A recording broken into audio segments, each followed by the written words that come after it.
What's up, YouTubers and Star Wars fans alike? This is StormMakerX, and I'm going to go ahead and give an update today. And this will be armor number 2 of the Mandalorian armor kit build series I got going on.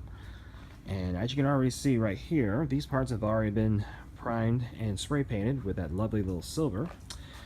I have the shoulder piece right here, the 2 chest pieces, and the middle piece, the ab piece, the cod piece, and the back plate. Like I said, they've all been completely sprayed, and just to show, it has been done on both sides of all these pieces, and definitely well covered up any scratches or anything from doing all that sanding, which I'm very pleased of. A little something I want to throw out there, you can probably see 2 dents right there, a scratch, a few things here and there, and definitely on the back part you can see right here on that light shining, there's a few things, a few imperfections. Some of it came probably from when the plastic was being molded, some of it was probably also from as far as with when I was trying to sand it down and all, and some of it probably also came from the paint not drying correctly or properly, or wherever you like to want to go ahead and use it there. The humidity has been higher than normally. It's probably been like 90%, probably closer to 99% maybe at certain times, and it actually affected as far as the paint trying to dry and all. Probably took about 3-4 times longer than normally, but that's okay. Some of this I can make it work because we're going to battle damage it anyway, so might as well go ahead and make the most of it. Definitely taking advantage of it all. And go ahead and, I'm going to go ahead and show over here. As you can see, we got the shin parts over here.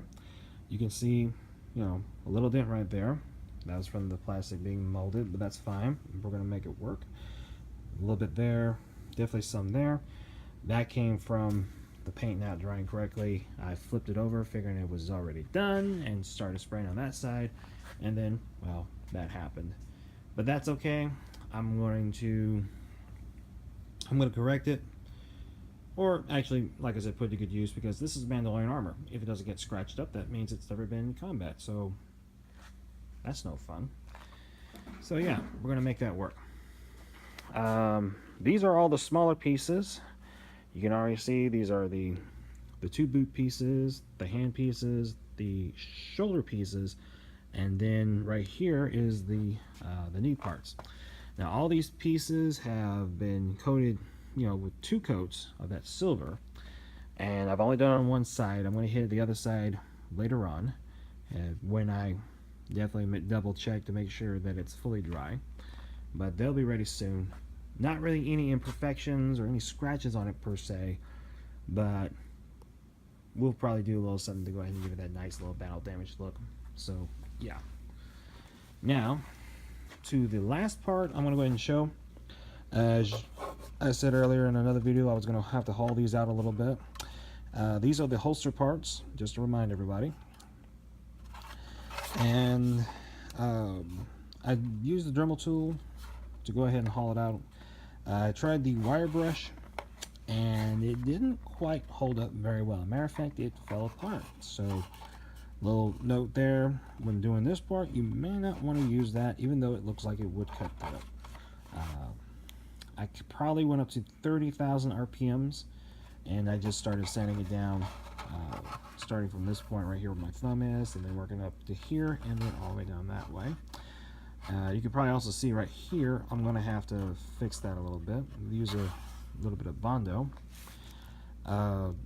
which I'd rather do versus having it go through all the way. But even if it did go through all the way, again, it's going to have to look battle damaged anyway.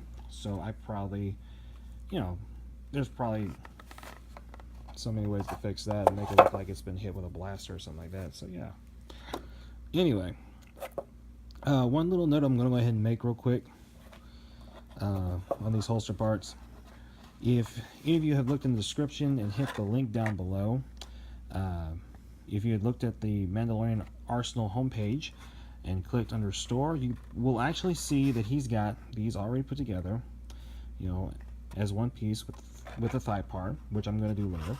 But one little thing that, and this is just a preference note, you know, just in case you decide to do something like this and you make a mistake, this is just to go ahead and reassure that mistake won't be as bad as you may think. When I started holding this out, every time I try to, you know, get it to a certain point, the Dremel tool dug in a little bit deeper into the line, and I would have to go ahead and smooth everything out. And I got to a point, I realized I went past the mark as far as what was on site. Oops, easy. I went past the mark because he actually has it right here where my thumb and my finger are, and it's all across like right there. So at the time I felt kind of bad about it, but then for some reason I decided to go ahead and look up some pictures from Star Wars The Clone Wars, the series, and I found out the grunt actually, you know, the Death Watch grunts actually have it down to that point. I mean, I really double checked it, you know, checked several pictures and came across, you know, where every single one of them had it down that low.